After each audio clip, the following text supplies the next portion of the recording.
on, get out of the way! Tonight, 10 News has uncovered important new information about the Harrier crash in Imperial County that destroyed several homes. We now know where the pilot was trying to land when he spun out of the sky and into this neighborhood. That crash happened just over 100 miles east of downtown San Diego. A story 10 News broke at 5 o'clock. And tonight we have a team working both the crash scene and the University City neighborhood where an eerily similar crash happened in 2008. Let's begin with Dan Haggerty at the crash site. A fighter jet just crashed in this house right here. The pilot ejected. Leo Almeida flagged down our news van to show us his cell phone video. The shots you see here are only a few houses down from his front yard.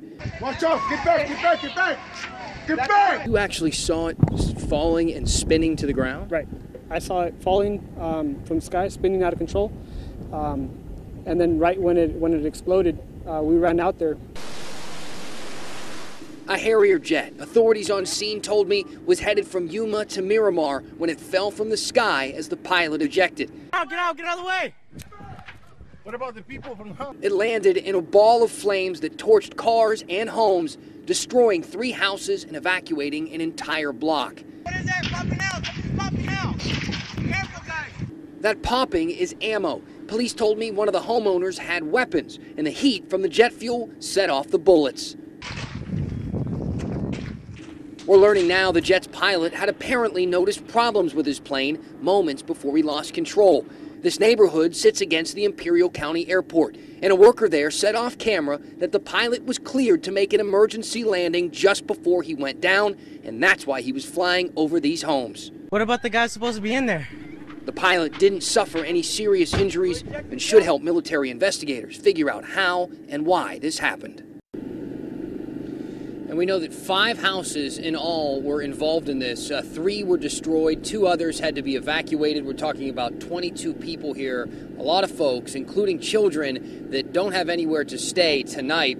Talked to the American Red Cross. They said they have counselors on scene, and they've had to use them because some of these folks were home when the jet crashed and exploded in their front yards. Reporting live tonight, Dan Haggerty, 10 News.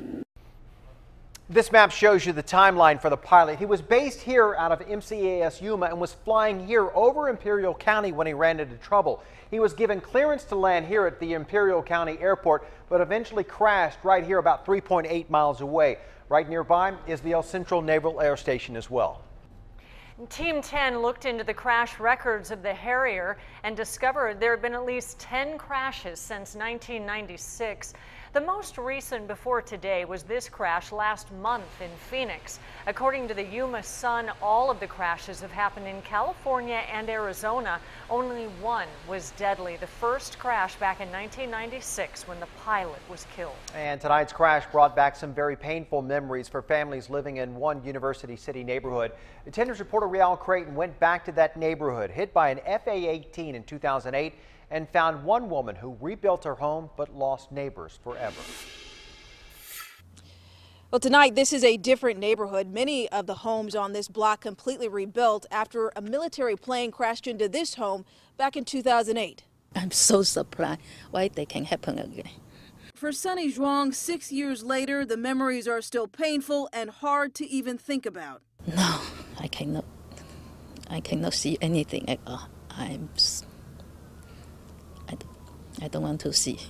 The sight of images like these, what happened to other family homes Wednesday in Imperial County, because it's familiar. She lived through it. Yeah, it's crashed into our house, and yeah, everything is gone. We have nothing at all.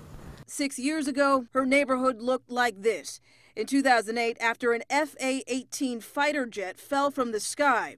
Her family is alive, she says, because they weren't home, but her neighbors of 10 years, a mother with 2 baby girls and their grandmother, were all killed. Every time when I look over there, I feel so sad. I still remember them. In 2008, an investigation revealed the pilot had mechanical failure and was trying to make an emergency landing at Miramar. He didn't make it there, ejecting safely before the aircraft obliterated the block. A retired Air Force accident investigator tells us the pilot in Wednesday's crash will once again be the key in figuring out what went wrong. They'll be able to investigate it It's amazing how much you can tell even from the wreckage. I don't want it to happen again. I hope they can learn from the lesson and don't do. In University City, Riel Creighton, 10 News. And our coverage is far from over. Coming up in 18 minutes, we will have another report from Imperial, including what a neighbor told us about a man living inside one of the homes when it was hit by that jet. And 10 News viewers were the first to know about today's crash because of our breaking news alerts. To have them sent straight to your smartphone or tablet, just download our free app.